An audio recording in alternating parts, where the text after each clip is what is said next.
At 37,000 feet, Flight 782 cruised above the patchwork of Winterbear farmland and glinting rivers, slicing through the late afternoon sky like a silver arrow.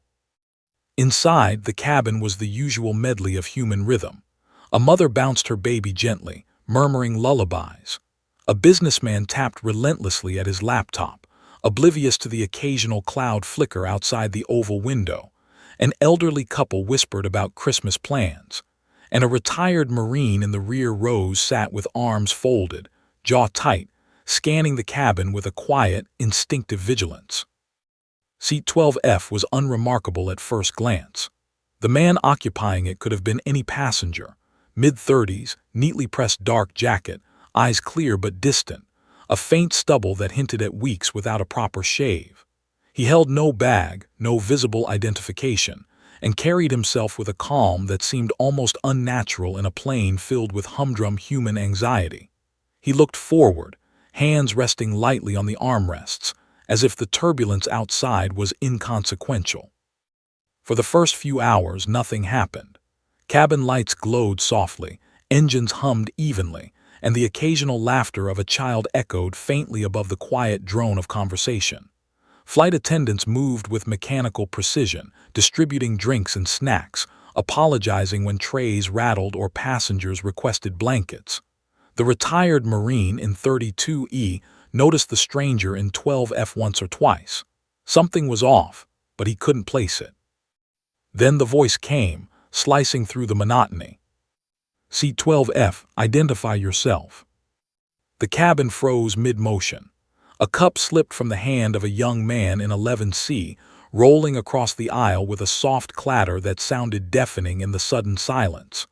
Passengers instinctively turned, eyes wide, searching for the source of the command. Even the engines seemed to dim in perception, their drones swallowed by tension. The flight attendants froze, trays clutched to their chests. The mother in 13A instinctively covered her baby's head, whispering, SHH, SHH, it's okay. But no one was sure if it was okay, or if the words themselves signaled something far worse than turbulence could ever bring.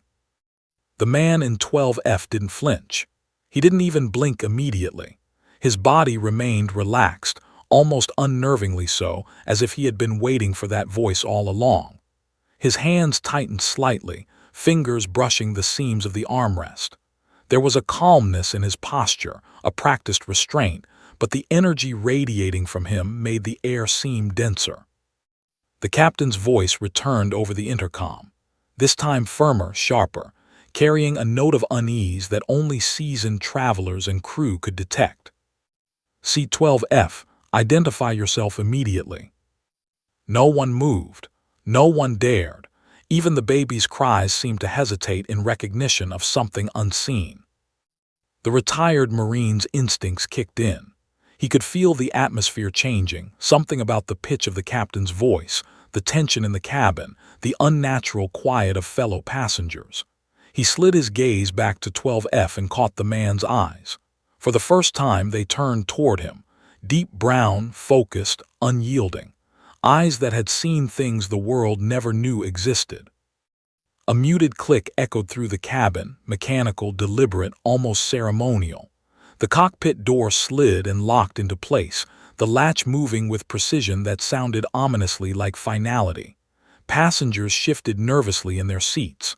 A soft murmur began, someone asking a question to no one in particular, but it died quickly, swallowed by the tension.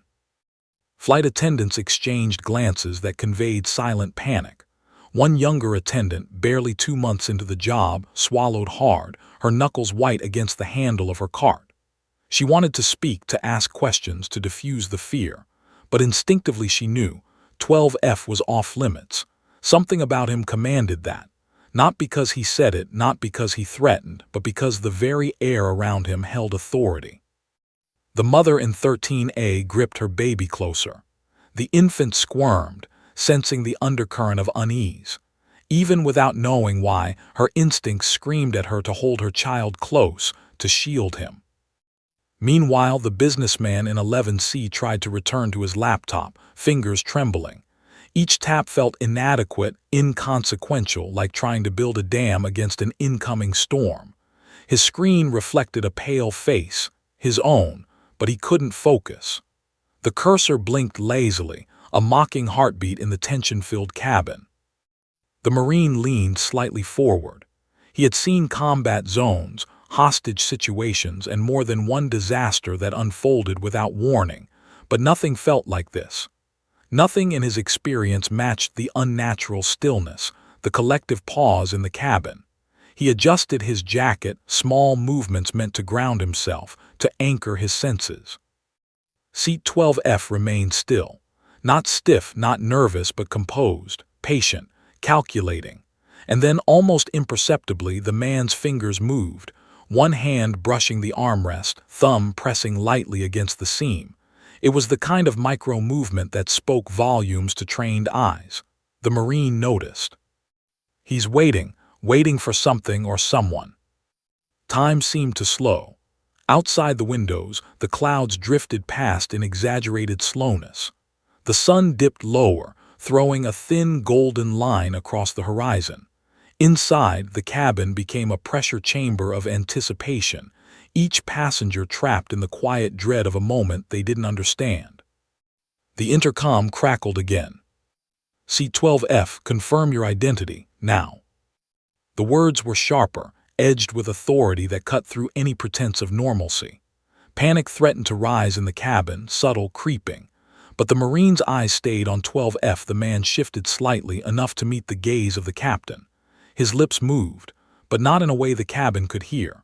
Subtle, unreadable.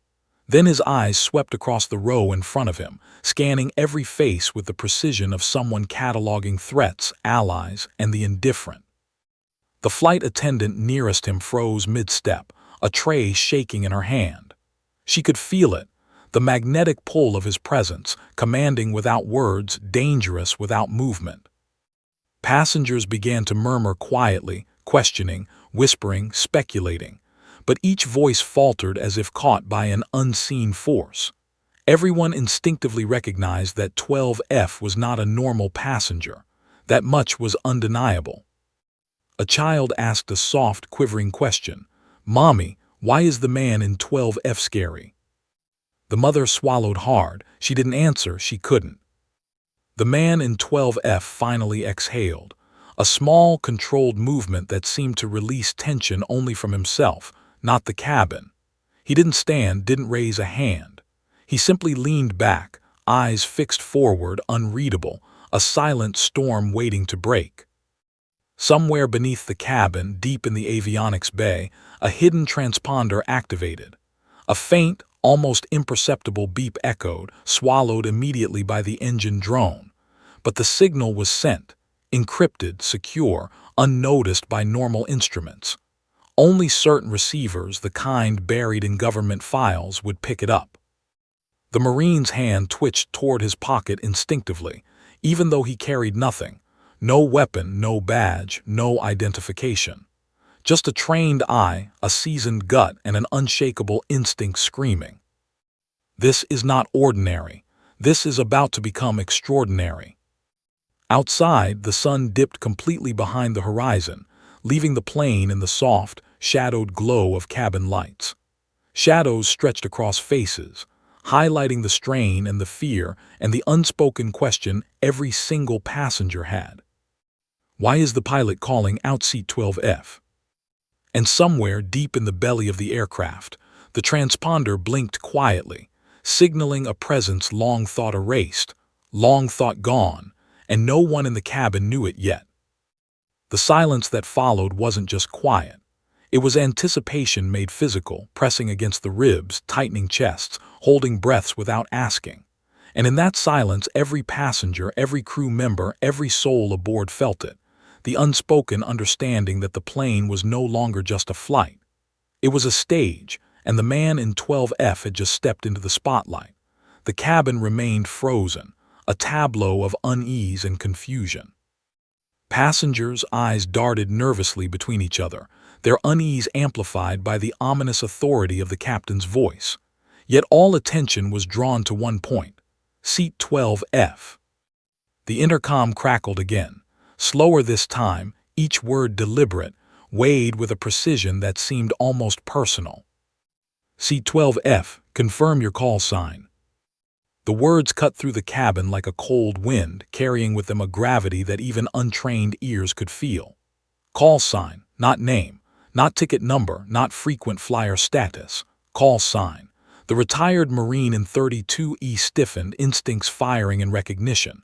Military, intelligence, classified. The kind of phrase whispered only in secure rooms, never spoken aloud over public channels, especially at 37,000 feet. Passengers leaned slightly forward, as if their proximity could somehow capture the meaning. The mother clutched her baby tighter, the infant's soft gurgle lost in the sudden thrum of tension. The businessman in 11C's fingers froze above his keyboard, mid-tap, eyes wide, staring at the stranger in 12F with dawning apprehension. Even the flight attendants, trained to manage chaos, exchanged glances that carried silent terror. The man in 12F shifted, slowly, controlled. There was no panic, no sudden movement, just an almost imperceptible adjustment of posture. His eyes scanned the cabin, not wildly but methodically. Each face, each shadow, each reflection was noted and stored. He did not flinch at the scrutiny. He welcomed it, or at least tolerated it with a patience that unnerved everyone around him. Then finally he spoke, softly, barely above a whisper. But the microphone in his lap captured it, and the cabin felt it like a shockwave. Copy that, confirming Alpha Zulu 9. The sound of his voice alone triggered something deep in the Marine. Alpha Zulu 9. That wasn't a code spoken by anyone outside clandestine military channels. That was from the old ghost units, retired for decades, erased from the public record. Units that were supposed to exist only in black archives, the kind that only the highest clearance operatives ever even whispered about. A hush fell heavier than before. Passengers exchanged glances, the confusion spreading into fear. No one understood, yet all of them felt the weight of the moment, the sense that the plane itself had shifted into an entirely new dimension of danger. The captain's voice trembled slightly over the intercom, though he fought to maintain control. Seat 12F, proceed to confirm your, he faltered, struggling to finish, almost as if even he feared the response he might receive. Status. The man in 12F leaned forward now, his presence filling the aisle like a physical force. He didn't stand, but the energy radiating from him made the nearest passengers instinctively recoil, like animals sensing a predator. My status, he said, measured, almost clinical, is active. Mission parameters confirmed. All other threats neutralized or contained. The cabin's collective intake of breath was audible, subtle but palpable. One elderly woman in 14B gripped her husband's arm, whispering, "Are we in trouble?" But no one answered. No one could. The words the man had spoken were incomprehensible in their meaning, yet the intent behind them was crystal clear. He was not ordinary. He was dangerous. And more importantly, he was in control of something far larger than any of them could grasp. The flight attendant closest to 12F instinctively stepped back, almost tripping over the cart's wheel. Her lips parted, but no words came. She wanted to ask, "Who are you?" But the instinct screaming in her brain said, "Do not speak. Do not engage." The businessman in 11C finally managed to speak, his voice trembling. "Excuse me, are you a part of the airline?" The man in 12F's eyes flicked toward him briefly, almost pitying. "No," he said simply. "I am not part of this airline nor of any commercial entity. I am part of a chain that protects assets like this flight, for situations like this." What situation?" The businessman stammered, color draining from his face. The Marine leaned slightly forward. He knew. He had seen it before, though never so clearly. There was an asset on this plane, something classified, something the public had no right to know existed. The man in 12F wasn't a passenger. He was the safeguard, the operative sent to ensure that whatever threatened the flight or the country did not reach its destination. Another intercom click. The captain's voice, shaky now, addressed the cabin as a whole.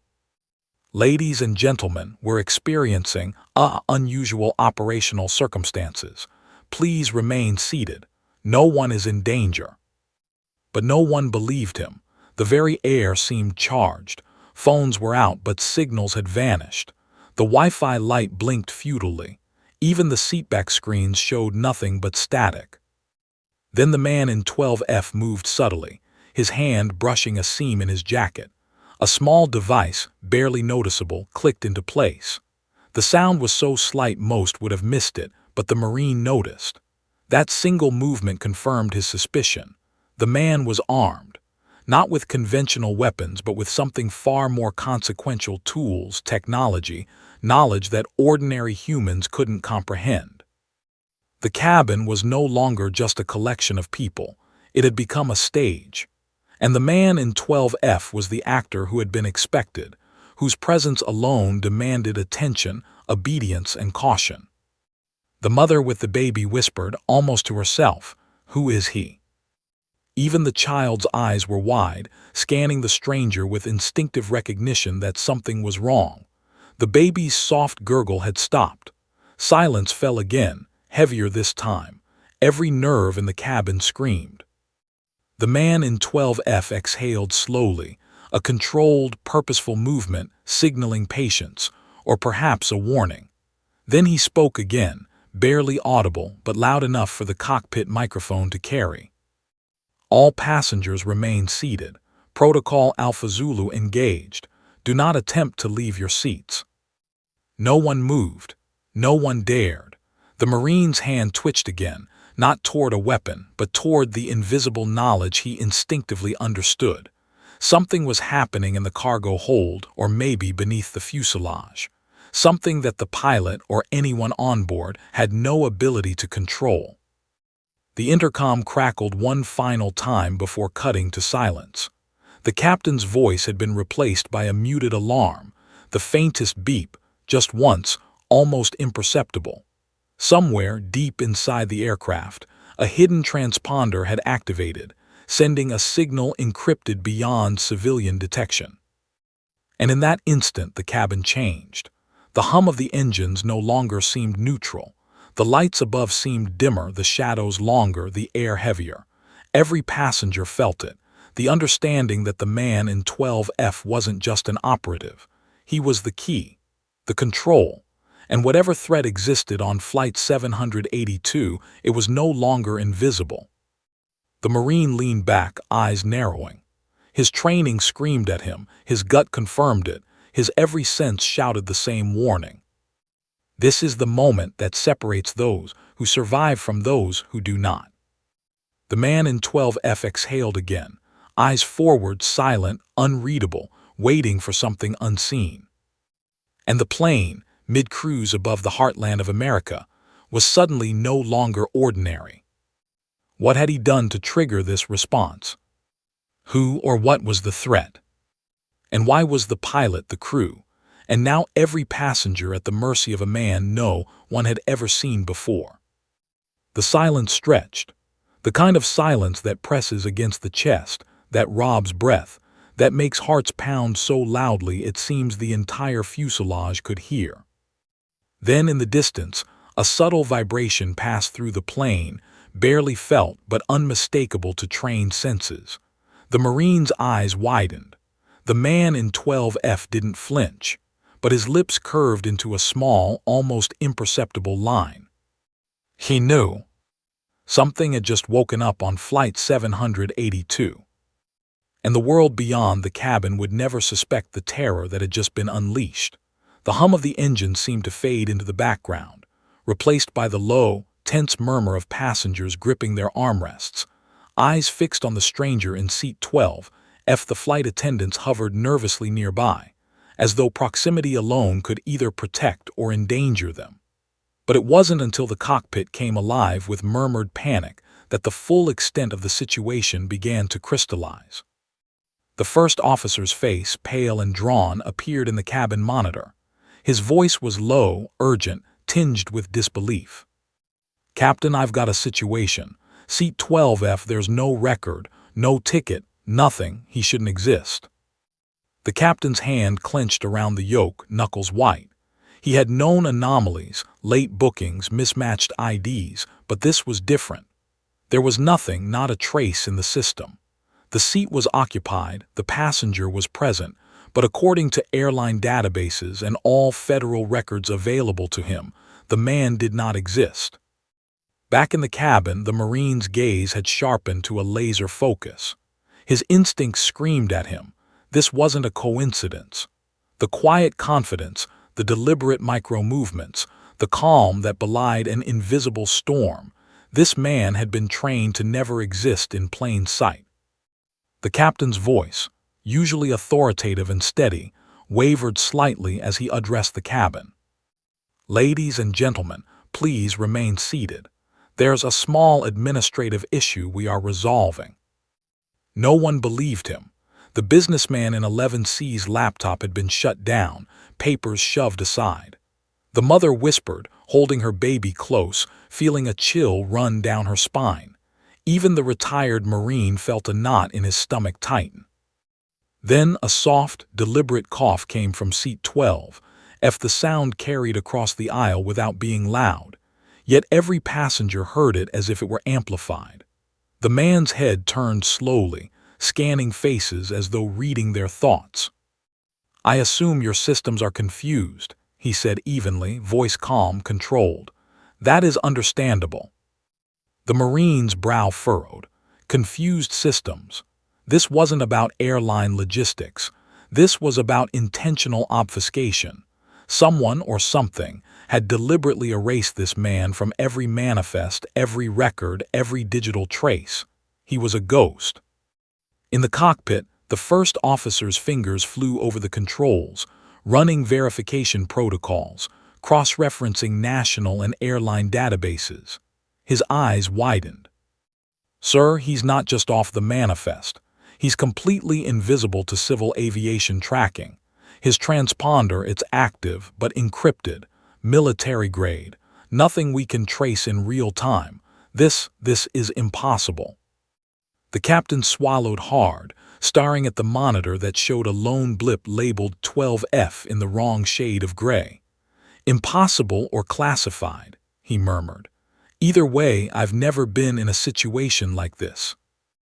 Back in the cabin, seat 12F leaned slightly forward, fingers resting lightly on the armrest, eyes sweeping the room. A small movement, barely noticeable, but enough to send a ripple through the nervous passengers. The Marine knew that motion meant observation, not threat yet, but it could shift in an instant.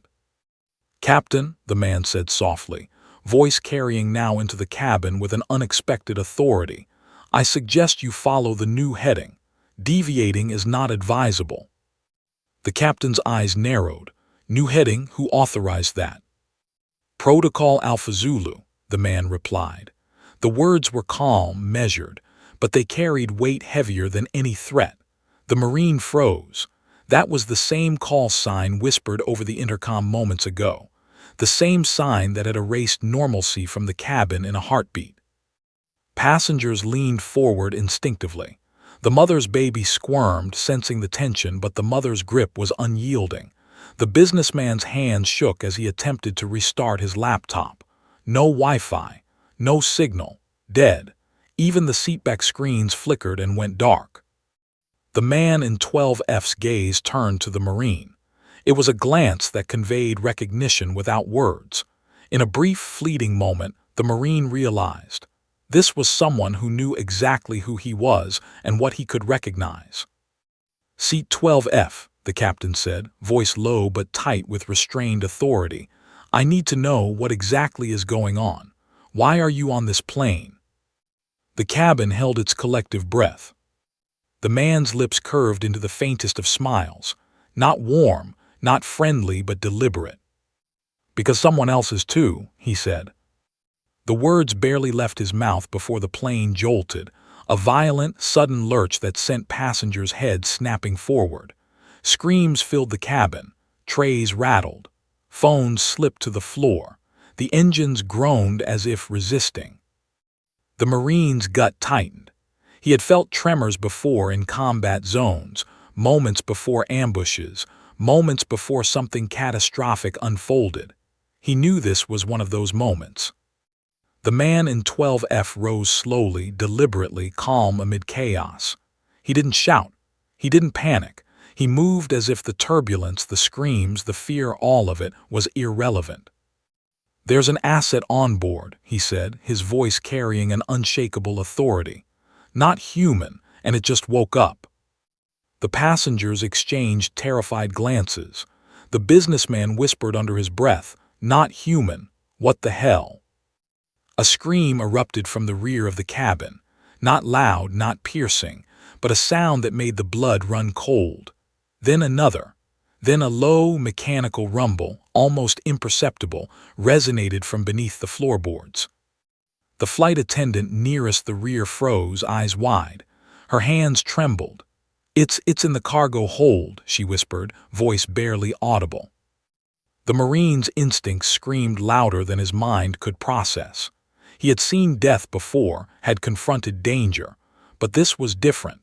This was something that defied logic, something deliberately hidden, and the man in 12F was its only known countermeasure. The man turned back to the cockpit camera. "Lock the rear section. Do not approach. It is not contained." The captain hesitated, voice trembling. We can't lock the rear doors mid-flight. We don't have." "Do it," the man interrupted, voice cold but calm, "or the consequences will be severe for everyone on board." Every passenger froze. The weight of those words pressed down like physical force. The mother clutched her baby tighter. The Marine gritted his teeth.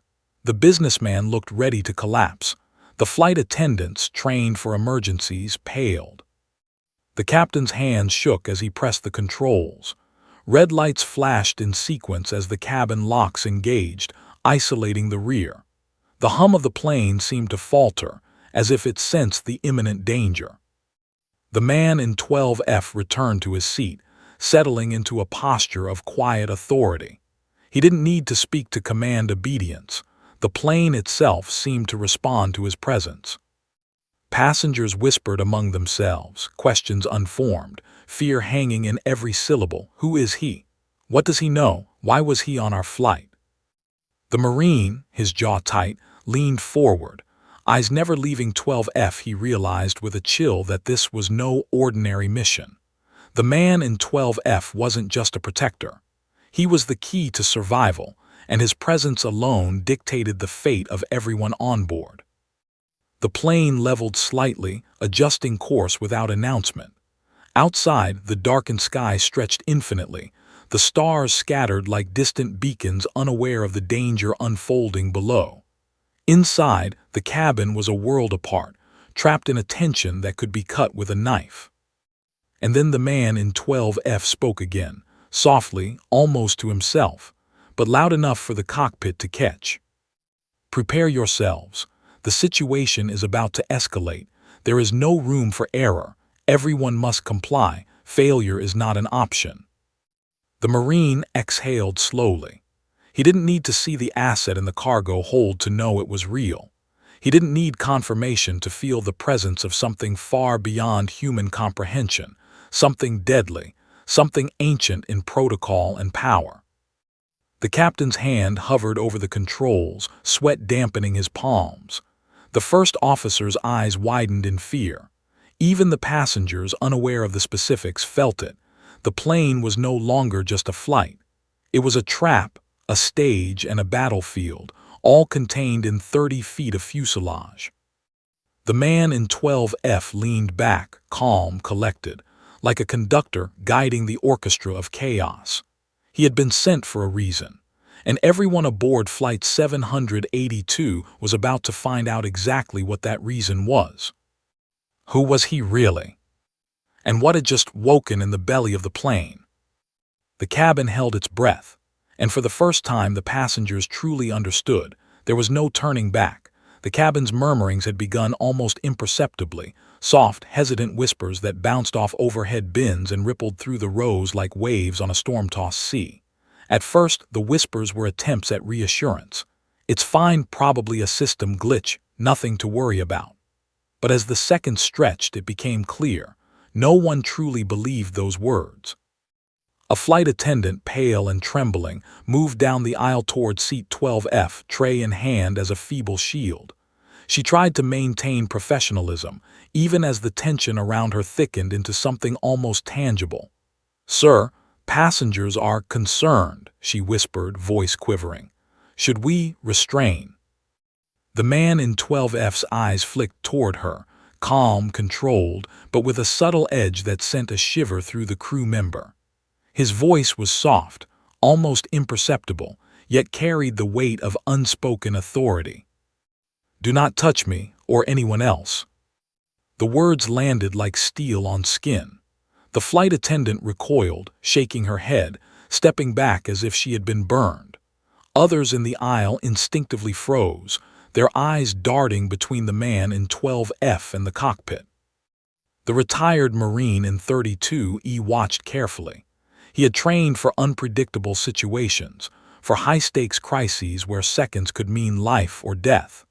But the unnerving precision of this man, his aura of calm command, told him something else. This was no ordinary operative. This was someone who could control chaos simply by occupying space.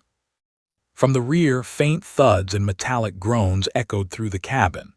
The source was the cargo hold, the same section now sealed off by the captain on the man's orders. The vibrations were subtle at first, almost dismissible, but then they grew, resonating in the floor beneath the passengers' feet, through the seats, into their very bones. A young mother in 13A tightened her grip on her baby. The infant whimpered, sensing the sudden change in energy.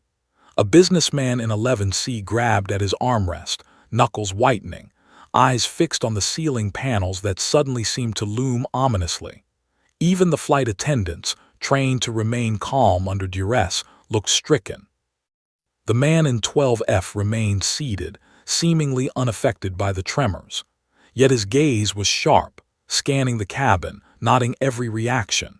He had no weapon drawn, no overt action taken. Yet every passenger understood that moving out of line, speaking out of turn, or attempting anything foolish could provoke consequences beyond imagination. Whispers grew louder. A woman in 14B whispered to her husband, "Do you think he's dangerous?" The Marine's eyes narrowed. Dangerous? No, he was containment, he was control. Dangerous was the thing he was guarding against, something hidden, awake, and lethal. And that thing had just begun to stir. The cabin lights flickered briefly, dimming by a fraction. Panic surged like electricity through the rows of passengers. A soft mechanical groan echoed from the rear once more. The first officer's voice came over the intercom, strained and low. "Captain, readings are escalating. The cargo hold sensors. Whatever is down there, it's moving. And it's active."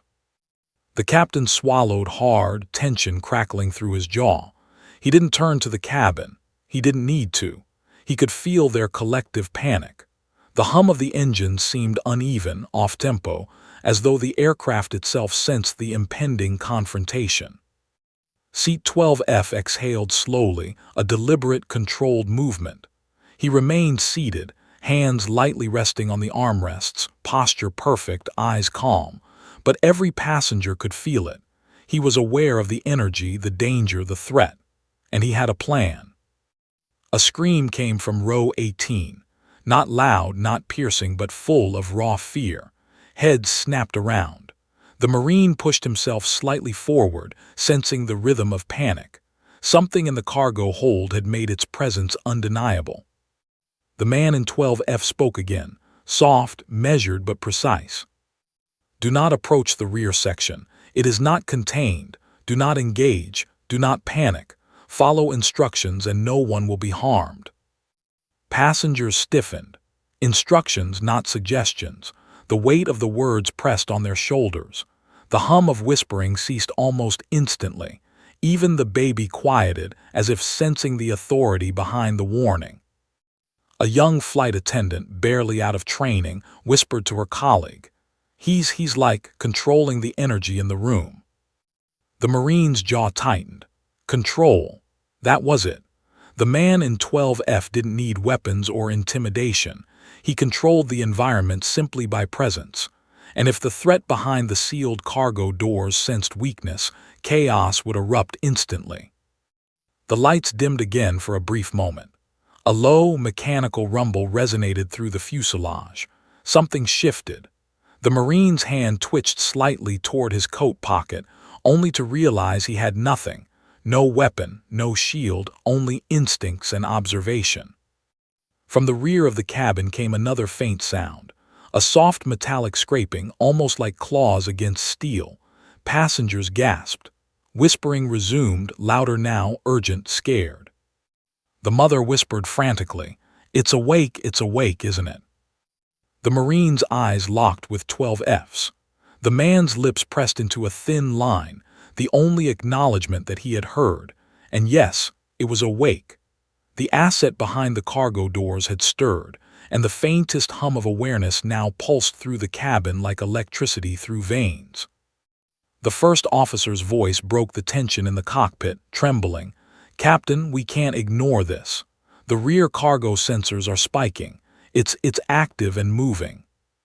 The captain exhaled, his knuckles gripping the yoke so tightly that his fingernails left impressions in the metal. I need guidance," he muttered, more to himself than anyone else. The man in 12F's voice came over the intercom again, calm, precise, unyielding. "Captain, follow protocol, lock the rear, adjust heading, comply. Failure to do so will compromise all lives on board." Passengers shifted nervously, whispering, questions unasked but clear in their eyes. Why is he here? What is happening? What is behind that door? The Marine leaned slightly forward, scanning faces. Everyone's fear was palpable. Not just the mother clutching her baby, not just the businessman paralyzed by panic, but the subtle tremor of collective dread. It wasn't just the unknown that terrified them. It was the realization that something beyond human comprehension was present. The man in 12F exhaled again, slow, deliberate. He returned his gaze to the cockpit camera, his eyes sharp, unyielding. "Everyone remains calm," he said. "Do not speculate. Do not resist. Compliance is your only chance. The situation is under control as long as orders are followed." No one moved. No one spoke. Even the soft hum of the engines seemed to fade under the weight of the moment. The Marine realized something crucial. The man in 12F wasn't just a passenger, wasn't just a protector. He was the linchpin, the axis upon which the safety of Flight 782 now balanced. And the passengers, unknowingly, were part of a precarious experiment in survival, waiting on a single man whose presence alone commanded obedience. A soft creak from the rear held the cabin in suspended terror. The baby whimpered. The businessman gasped. The mother's hands trembled, and the man in 12F remained seated, serene, patient, commanding without motion. Then in the stillness, a faint vibration pulsed through the fuselage, different this time, more insistent, closer. The Marine's instincts screamed that whatever had stirred in the cargo hold was testing boundaries. It was aware, it had intelligence, and it was alive in a way that defied reason. The man in 12F's lips pressed together, his hands clenched briefly, and with the quiet authority that had already tamed the cabin once, he spoke.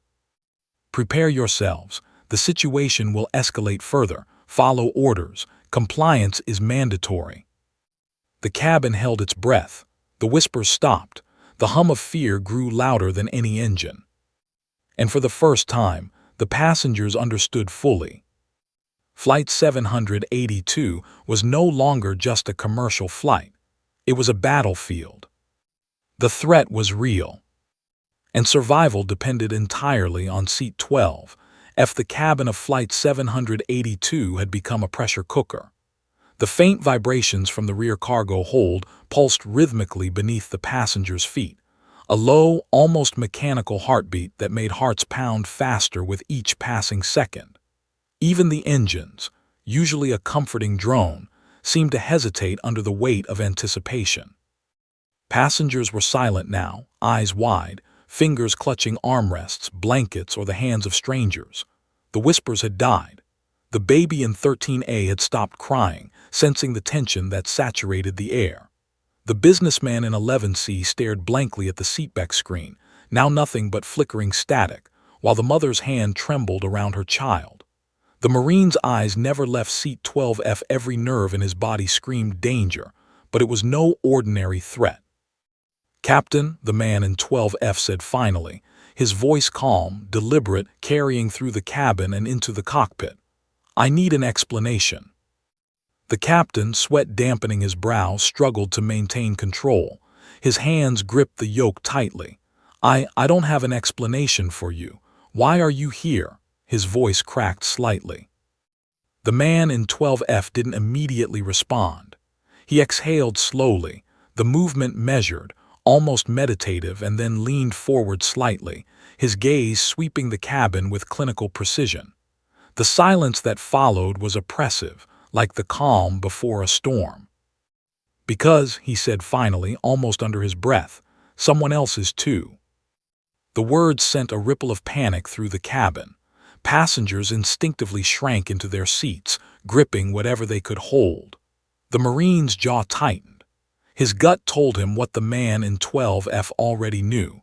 There was another presence on board, one that no one had yet seen, that no one could predict, and that no one in the cabin could possibly understand.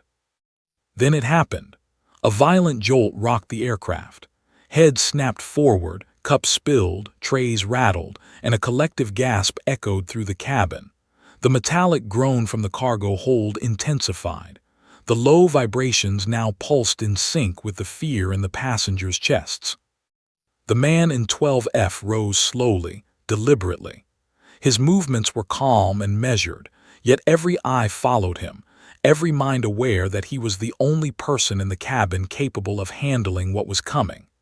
He didn't shout, he didn't panic, but his presence alone seemed to stabilize the trembling metal around him. "There's an asset on board," he said, voice firm but measured. "Not human, and it just woke up." The words landed like thunder. Whispers erupted from passengers, some audibly, some silently, in frozen expressions of horror. The businessman muttered, "Not human. What is he talking about?" A soft metallic scraping echoed from the rear. The Marine leaned slightly forward. He recognized the sound, not mechanical in the conventional sense, not man-made. It was deliberate, intelligent, aware. It was the sound of something testing its confinement, something that should never have been alive, yet clearly was. The flight attendants instinctively stepped back, a chorus of subtle movements signaling the shared recognition. The man in 12F was the only one who could confront this. "Lock the rear section," the man in 12F ordered, voice quiet but absolute. "Do not approach, it is not contained." The captain hesitated, hands hovering over the controls. The first officer's voice cracked with fear. "We can't just lock it down mid-flight, whatever it is." "Do it," the man in 12F interrupted, cutting through the hesitation with authority that brooked no argument. "Or the consequences will be catastrophic." Red lights flashed as the locks engaged. A low, urgent hum now echoed from the cargo hold. The vibration through the cabin intensified. Passengers instinctively ducked, shrank into seats, held onto loved ones. Even the baby cried out now, sensing danger the mind could not process. The man in 12F returned to his seat, calm, composed, but every fiber of his being was aligned to the threat behind the sealed doors. He exhaled slowly, like a predator waiting for the first move of prey, his eyes scanning the cabin as if to reassure the passengers, or perhaps to warn them silently. "This is life and death. Listen and comply." "Sir," the captain said, his voice barely audible, "what is it? What is in the rear cargo hold?" The man in 12F's gaze didn't falter. He spoke softly, as if the answer itself was dangerous. "It is an asset, classified, a threat, something capable of destruction on a scale that defies comprehension, and it is awake. It knows we are here." Passengers felt the weight of the statement, even if they didn't understand it. The metallic groaning now sounded closer, sharper, deliberate. The Marine's instinct screamed. He could feel the air change, smell the faint ozone of electrical discharge, hear the subtle movements of something large, intelligent, alive. The mother whispered to herself, clutching the baby, It's coming." The man in 12F leaned slightly forward. "Everyone remains calm. Follow instructions. Compliance is the only option." The cabin obeyed instinctively. Even without understanding, they knew that movement, resistance, or panic could trigger catastrophic consequences.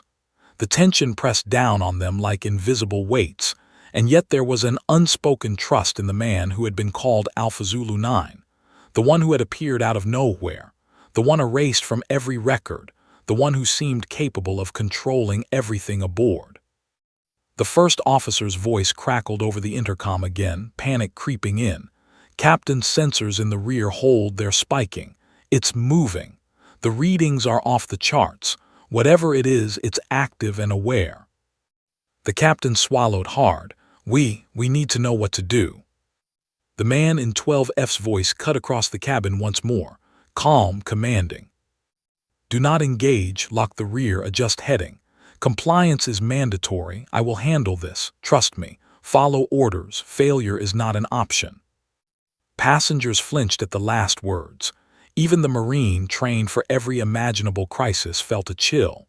The man was not bluffing. The threat was real, immediate, and unknowable. A faint scraping came from the cargo hold again, this time closer. A shadow seemed to ripple beneath the floor panels, and a low vibration ran up the aisle like a pulse. The infant whimpered again. The businessman in 11C swallowed hard, eyes darting to the man in 12F. The mother gripped her baby tighter. The Marine exhaled slowly, realizing the truth. The man in 12F had been sent here not to accompany the passengers, not to blend in. He had been sent to contain, neutralize, and protect, to stand as the only line between life and unimaginable destruction.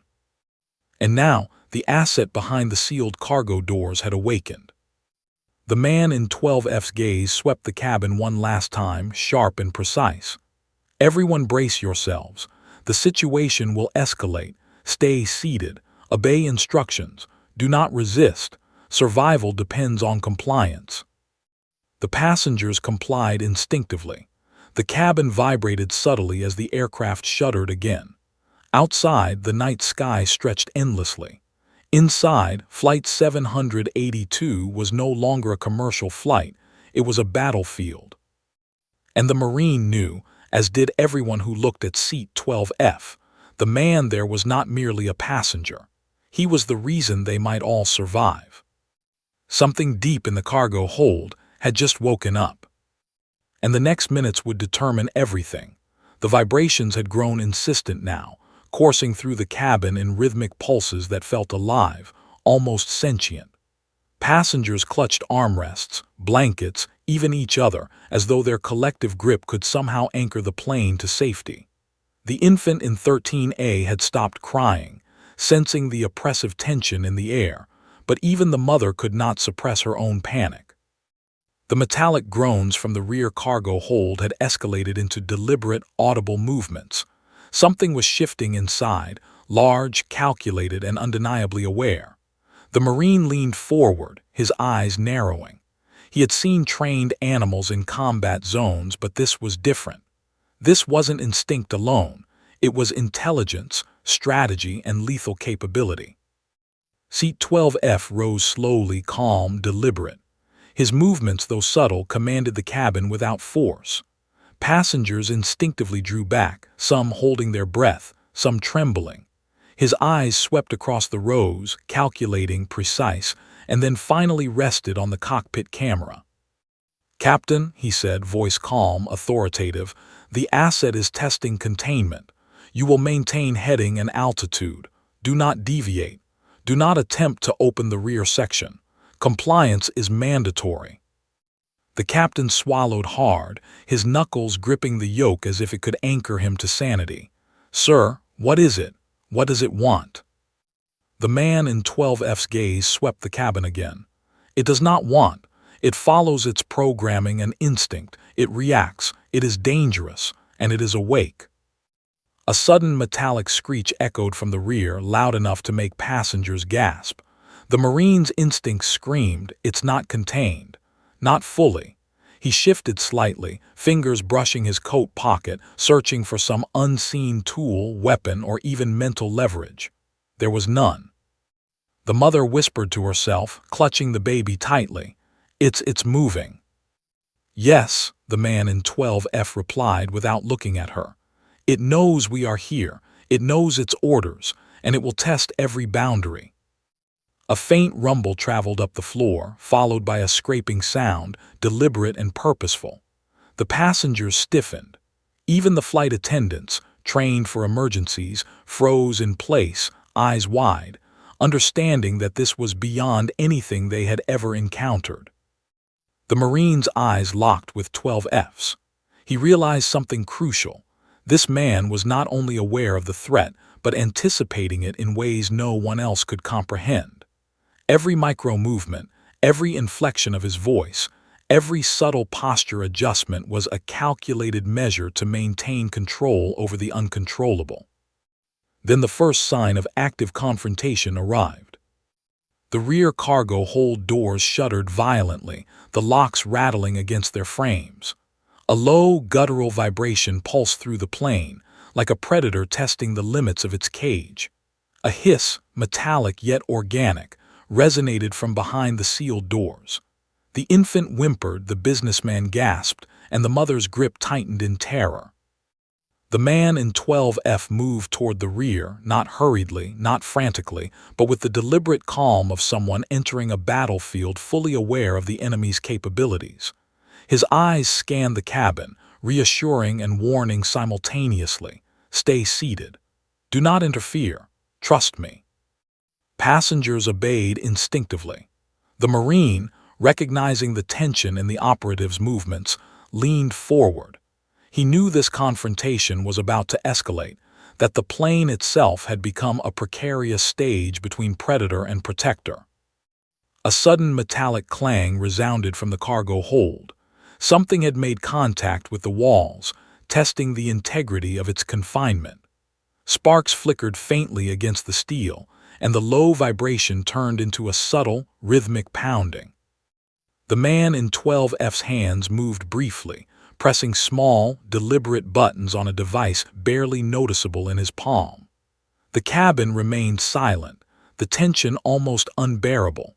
The passengers could feel the force of his authority, his presence acting as a buffer against the encroaching panic. A flight attendant whispered, voice trembling, "Sir, what is it?" "It is an asset," the man replied, voice calm, unwavering. "It is dangerous, and it has awakened. It tests everything. I will contain it. Do not interfere." Another loud metallic scrape echoed through the floor. The Marine's instincts flared. He could feel the vibrations traveling through the plane's frame, resonating like a heartbeat. The threat was alive, aware, calculating. It was testing its boundaries, and it knew it had the advantage of numbers, surprise, and chaos. The man in 12F shifted slightly, pressing another sequence on his device. The vibration underfoot changed, subtle but perceptible. The asset responded, its movement measured, restrained, as though recognizing authority. "Stay calm," 12F said softly, projecting a sense of control over the room. "Any sudden action, any resistance, any panic, and it will react accordingly. Compliance is safety." Passengers whispered among themselves, faces pale, voices trembling. The Marine observed the pattern. The asset in the cargo hold was intelligent, but it was also programmed. It followed rules, reacted to input, and most importantly, recognized authority. The man in 12F was leveraging this, maintaining control without physical confrontation. The plane shuddered again, the vibration sharper this time. The infant cried out, sensing the shift. The businessman clutched his chair. The mother whispered a prayer under her breath. Then, without warning, the cargo hold doors rattled violently once more. Sparks flew as something forceful struck the walls, and the low, metallic groan transformed into a sharp, intelligent strike, a test of strength, a probe into the limits of its containment. The man in 12F leaned slightly forward, voice firm, calm, commanding. "Maintain composure. Do not resist. Do not interfere. I will contain it." A brief silence followed, then a series of sharp metallic strikes, synchronized in an almost rhythmic pattern. The Marine realized the danger. The asset was not mindless. It understood, reacted, and tested limits. And every action the man in 12F took was calculated to reinforce authority, to prevent catastrophe, to maintain containment without exposing himself, or the passengers, to immediate danger. A passenger in 15C whispered under their breath, "It's alive, it's alive." "Yes," the man in 12F replied, his eyes never leaving the rear doors. "And it is dangerous, but it is under control for now." The Marine exhaled slowly.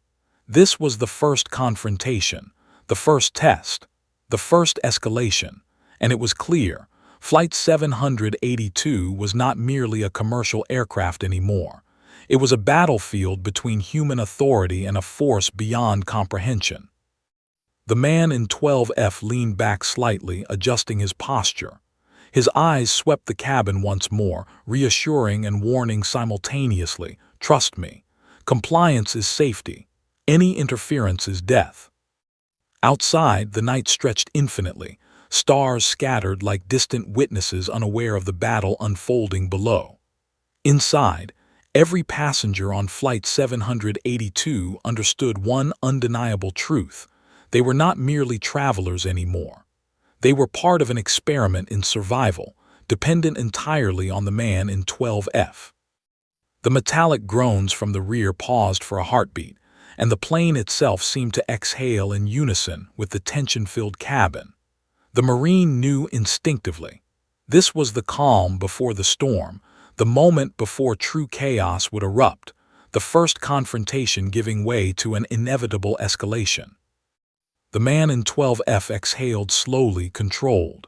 His gaze met the cockpit camera and then the cabin. "Brace yourselves," he said softly, calm but unwavering. "The situation is about to escalate. Survival depends on compliance. Do not move. Do not resist. Do not interfere." And for the passengers, the Marine, and even the captain, the realization sank in. The first confrontation was over, but the real test had just begun. The silence in Flight 782 was fractured by a sudden, bone-deep thud from the rear cargo hold. The vibration shot through the floor, rattling trays, seatbacks, and every unprepared nerve aboard. Passengers shrieked, some gripping loved ones, others frozen in disbelief. The infant in 13A wailed sharply, shrill and piercing, amplifying the mounting panic. The metallic groans had escalated into deliberate, aggressive strikes, each one a clear, intelligent attempt to breach its containment. The Marine's instincts flared to life. He recognized the rhythm, the force, the intelligence behind the movement. This was no random mechanical failure. This was a living, calculating presence, aware of its environment and testing limits. Seat 12F rose with quiet authority, smooth and controlled, moving down the aisle with a predator's calm confidence. His gaze swept the cabin with precision, projecting both reassurance and unspoken warning. "Do not panic. Trust me. Do not interfere." A flight attendant whispered to another, trembling, It's coming. It's breaking free." "Yes," the man in 12F replied calmly, his voice carrying through the cabin with unshakable authority. "And we are ready." The cabin lights flickered once, then steadied, as if the plane itself was bracing for impact. The hum of the engine seemed to lag, the metal of the fuselage resonating with the threat from the rear. Passengers clutched armrests, blankets, each other, their wide eyes reflecting the fear and awe of being on the edge of something unimaginable. From the rear came a violent clang, a deep, metallic, resonant sound that shook the fuselage and rattled the overhead bins. Sparks flew faintly from the sealed doors, a small visual confirmation that the asset was not only alive but fully active. The Marine leaned forward, hand twitching instinctively toward a coat pocket that held nothing but instinct and training. He realized that no conventional weapon could stop this. The man in 12F was the only defense, the only line of containment between the passengers and an unknown force capable of devastating destruction. The asset struck again, a series of violent metallic hits that reverberated through the floor. The passengers gasped, some screaming outright, others paralyzed with fear. The mother pressed the baby tightly to her chest, whispering prayers under her breath. Seat 12F's hands moved over the small device in his palm. A faint hum emitted, barely audible, but the rhythm of the hits changed instantly. The asset responded. The pounding slowed, measured now, almost as if acknowledging authority.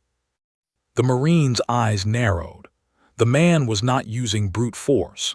He was using control, commanding respect, establishing dominance, leveraging the intelligence of the asset against itself. Another violent strike, louder and more forceful than the last, rattled the cabin violently. Overhead bins clattered open, spilling items onto the aisle. The passengers screamed, some diving forward instinctively, others frozen in place. The infant cried anew, the shrill sound cutting through the charged atmosphere like a knife. The man in 12F moved toward the rear again, calm, composed, every step deliberate. He placed the device near the floor, buttons flashing faintly as it emitted a low, pulsing hum. The vibrations through the fuselage shifted subtly, a counter-rhythm to the strikes from the cargo hold. "It recognizes authority," he said softly, almost to himself, but loud enough for the Marine to hear. "It responds, but it will not be contained unless we enforce boundaries. Any hesitation, any error, and all aboard are at risk." The first officer's voice crackled over the intercom, trembling. "Captain, the readings, whatever it is, it's escalating beyond safe limits. The cargo hold is under extreme stress. I don't know if it can hold much longer." The captain's hands shook, but he complied, holding the plane steady, adjusting heading and altitude as instructed by 12F. "We're doing everything we can," he said, voice taut. The man in 12F exhaled slowly, his calm unshaken. He adjusted the device once more, then turned to the Marine briefly, eyes sharp, conveying urgency and instruction without words. "Brace. Observe. Trust me." Then the first strike broke through. A section of the rear cargo hold doors buckled slightly. Sparks flew, metal groaning under the pressure. The vibration jolted the plane violently. Passengers screamed, clutching seats, blankets, each other. Items flew into the aisle. The infant cried out, piercing the tense atmosphere with raw terror. "Brace yourselves," 12F commanded, his voice cutting through panic like steel. "The first strike is through. Containment is weakening. Follow my instructions exactly." The Marine recognized the precision of the movement. The asset was intelligent, but it obeyed authority. Its strikes were testing, probing weaknesses, calculating outcomes. 12F wasn't just containing it, he was controlling the battle without direct engagement. A sudden, sharper strike rattled the cabin violently, louder than before, shaking the fuselage. Overhead bins popped open, spilling belongings. The hum of the engines grew louder, the metal groaning in protest. Sparks flew faintly from the rear section, a visual warning that the asset was testing its limits, pushing, calculating, learning. The passengers screamed, some frozen in terror, some diving instinctively to brace. The mother pressed the infant tighter, whispering urgent, desperate reassurances. The businessman in 11C's laptop was crushed under debris, a reminder that chaos had replaced normalcy entirely. The Marine's gaze locked on 12F. The man's movements were deliberate, methodical. He crouched slightly, adjusting the device, the hum now steady, commanding, authoritative. The strikes from the cargo hold began to sync with the pulse of the device. The asset was responding, recognizing dominance, understanding boundaries. Another strike, sharp, deliberate, aggressive, hit the fuselage. Sparks flew again, and a section of the floor trembled as if the plane itself had braced. The passengers shrieked, heads snapping forward. The infant wailed, the mother's grip tight, the businessman frozen. The tension was unbearable. 12F exhaled, calm, deliberate, and pressed another sequence on the device. The strike slowed, then paused. The asset's vibration now mimicked the pulse of the device, a subtle acknowledgement of control. The Marine exhaled slowly, recognizing the delicate balance. "The first assault is contained," 12F said softly, voice calm but firm. "But it is aware. It knows boundaries. Any misstep now, any hesitation, and the next strike will be catastrophic." The cabin shuddered once more, lightly this time, as if the plane itself recognized the temporary ceasefire. The passengers, still pale and trembling, began to understand. Flight 782 was no longer a commercial flight. It was a battlefield between human authority and an intelligent, lethal asset, and the line between survival and catastrophe rested entirely on seat 12F. The Marine leaned back slightly, exhaling slowly. He realized the truth. This was not the end. The asset had struck, tested limits, and acknowledged authority, but the next engagement would be more dangerous, more unpredictable.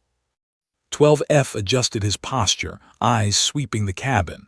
Calm, controlled, deliberate, a predator at the top of its hierarchy. He had established temporary control, but everyone aboard knew the danger was far from over. And somewhere deep in the cargo hold, the asset waited, calculating, learning, and preparing for its next move. The passengers' fear was palpable. The plane hummed under tension. The night sky stretched endlessly beyond the windows, oblivious, and Flight 782 hovered on the precipice of total chaos. The first strike had been survived, but the war between human authority and the awakened asset had only just begun. The low hum of Flight 782 seemed deafening now, each vibration a heartbeat in a cabin suspended between terror and disbelief. The passengers sat frozen, staring toward the rear cargo hold where unseen forces pressed against their confinement. Seat belts tightened, hands clutched, and breaths came shallow, almost imperceptible, as if inhaling too deeply might provoke disaster. The metallic groans from the cargo hold had escalated again, louder this time, deliberate and rhythmic. The plane shuddered, tilting slightly in midair. Sparks flickered faintly from the reinforced rear doors, evidence of the asset testing limits, pushing boundaries, seeking freedom. The Marine in 32E leaned forward instinctively, trained instincts screaming, "This is alive, intelligent, and lethal." Seat 12F rose slowly from his seat, calm, deliberate, every movement a signal of authority and precision. He moved down the aisle, eyes scanning every passenger, silently conveying, "Stay calm. Do not interfere. Trust me." Every breath in the cabin held weight, every glance carried unspoken tension. "Captain," the man said through the intercom, calm but resolute, "we are entering the final phase. I need absolute compliance. Deviations, panic, or interference will result in immediate catastrophe." The captain's hands were glued to the yoke, sweat dripping down his brow. "Sir, what is it? What are we dealing with?" The man in 12F did not look at him directly.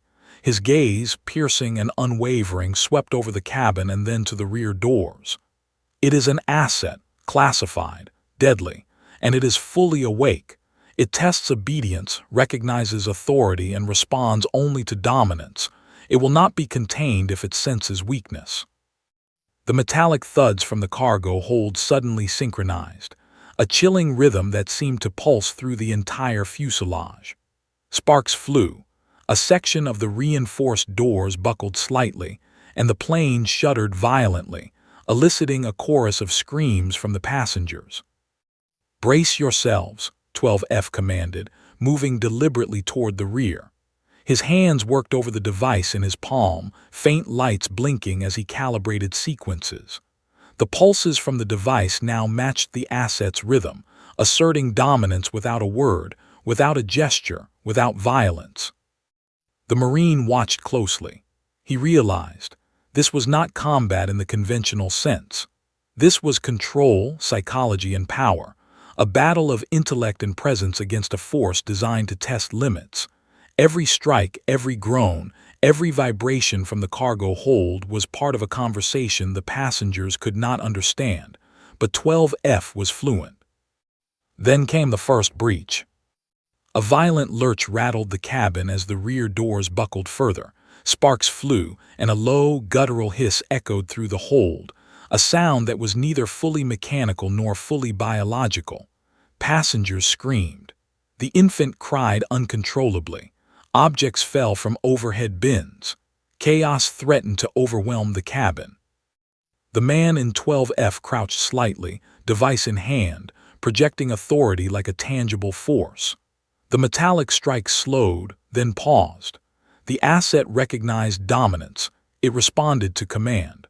A faint glow emanated from the device as the pulses locked with the asset's rhythm, containing it without physical confrontation. "Stay seated. Do not interfere," he said firmly, projecting calm and authority simultaneously. "It is contained for now, but it tests continuously. Any mistake could be fatal." The Marine exhaled slowly. He understood the delicate balance now. The asset was powerful, intelligent, adaptive, but it obeyed rules, rules that the man in 12F imposed with surgical precision. Then came the revelation. The man pressed a final sequence on the device. The hum shifted, the asset's strike ceased, and the vibration stopped. The plane seemed to exhale collectively. The tension lifted slightly, though passengers were still pale, trembling, frozen in disbelief. The man in 12F turned slowly to the Marine. "You need to understand something. This asset, it is not a weapon in the conventional sense. It is a test, a proof of obedience, of authority, of human control over that which surpasses understanding. I am here because I am trained to enforce those rules, and you, everyone on board, have just witnessed the boundaries of compliance." The Marine's brow furrowed. It's alive, it's intelligent, but why? Why this flight? The man in 12F's gaze turned distant, almost reflective. Because someone, or something, wanted to see how humans would respond, to see if control could be established, to test if authority could be recognized by a force beyond comprehension. That is why I was on this flight. Not for you, not for the plane, for the asset. And I succeeded. For now. Passengers whispered among themselves, some in shock, others in silent gratitude, though no one fully understood the scope of what had just transpired. The Marine exhaled, leaning back, realizing the enormity of the situation. So, it's contained, for now, but it could awaken again. "Yes," 12F said softly. "And if it does, the outcome depends entirely on obedience, trust, and understanding authority. I have delayed the inevitable, but the test continues." A loud sigh swept through the cabin. The infant quieted. The mother gripped her baby with trembling relief. The businessman exhaled shakily, collapsing slightly into his seat. Even the flight attendants allowed themselves a momentary breath of reprieve. The man in 12F turned toward the cockpit camera. "Captain, maintain heading and altitude. This is the safest course for now. You may resume normal operations, but remain vigilant. The asset may be dormant, but it is never passive." The captain's hands relaxed slightly, voice steadying. "Understood, we will proceed." Then came the final revelation, the part no passenger would have anticipated. The man in 12F looked directly into the cabin, eyes piercing every mind simultaneously. "There is another reason I am here," he said. "One you cannot see, one you cannot understand. The asset does not attack recklessly. It learns, it observes, it adapts. And I am the only human capable of enforcing the rules it recognizes. You were never meant to survive this flight alone. I was the variable that ensured it." The cabin fell silent, the weight of the words sinking in. Every passenger felt it, a mixture of awe, fear, gratitude, and disbelief. They had witnessed something beyond comprehension, something intelligent, something lethal, and lived because of one man who should not have existed. The Marines swallowed hard, understanding at last. That's why they sent you, to contain it, control it, to protect us. Yes, 12F said calmly, and it is a reminder, the world is larger than comprehension. Forces exist that are beyond conventional understanding. Survival depends not only on skill, but on recognition of authority, obedience, and trust. You all complied. That is why you are alive. The hum of the engine steadied. The metallic vibrations from the cargo hold ceased. Sparks no longer flew. The asset lay dormant, contained by invisible rules, bound to authority, waiting for the next test. Passengers exhaled collectively, a wave of relief washing over the cabin. But the Marine knew the truth. This was not the end. This was a glimpse into a world where human authority and intelligence collided with forces beyond imagination. The man in 12F returned to his seat, calm, composed, the device in his palm now silent. He exhaled slowly, eyes scanning the cabin once more, ensuring compliance remained intact. Passengers whispered softly among themselves. Some cried, some trembled, some simply sat in stunned silence, processing the impossible. The man in 12F finally spoke, his voice low, measured, and final. This flight has ended safely, but remember this, authority, compliance, and understanding are not abstract concepts. They are survival, and the asset will always test. You have survived today. Learn the lesson, respect the rules, and live. The Marine leaned back, jaw tight, heart still racing. The mother hugged her baby, whispering prayers. The businessman stared blankly, awestruck. The flight attendants exchanged silent, relieved glances. Outside, the night stretched endlessly, the stars scattered across the sky. Flight 782 continued its path, a commercial aircraft among millions, hiding the extraordinary truth within. The man in 12F exhaled once more, leaning back, calm, unreadable. The passengers never asked his name. They never knew his origin. All they knew was that he should not have existed, yet he was the reason they lived. And somewhere in the sealed cargo hold, the asset remained dormant, intelligent, aware, waiting for the next test. Flight 782 had survived. But the world beyond comprehension remained, vigilant, observing, and endlessly testing.